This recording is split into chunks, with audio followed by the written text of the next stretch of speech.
Shoqëria rajonale e ujësiellës kanalizime SHA po bën një ndërhyrje në rrugën numër 8 në Velipoj për zëvendësimin e 3 pusetave të ujrave të zeza, të cilat kanë pësuar dëmtime dhe janë kthyer në një shqetësim për banorët.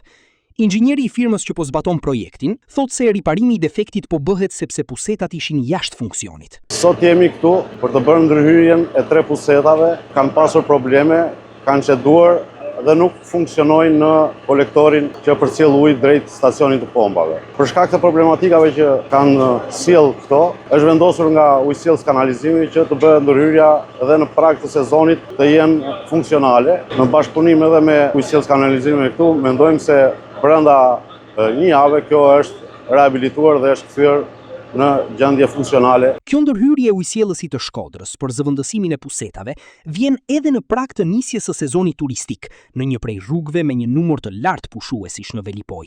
Kjo këtu shërben komunitetit rreth 30 familje dhe është një gjë e domosdoshme që mos të sjellim shqetësime këtyre banorëve. Pavarësisht se këtu janë rreth 30 familje, por gjatë sezonit veror është një numër i konsiderueshëm i turistëve që prurjet e ujrave të zeza vinë dhe shtohen dhe problemi i tyre është kjo ndërhyrje që ne duhet ta bëjmë sa më shpejt që të jetë funksionale. Gjatë gjithë vitit, por kryesisht në sezonin turistik, ujësiellësi i Shkodrës synon për mirësimin e shërbimeve dhe garantimin e kushteve sa më të mira për banorët dhe turistët në zonën bregdetare, në plazhin e Velipojës.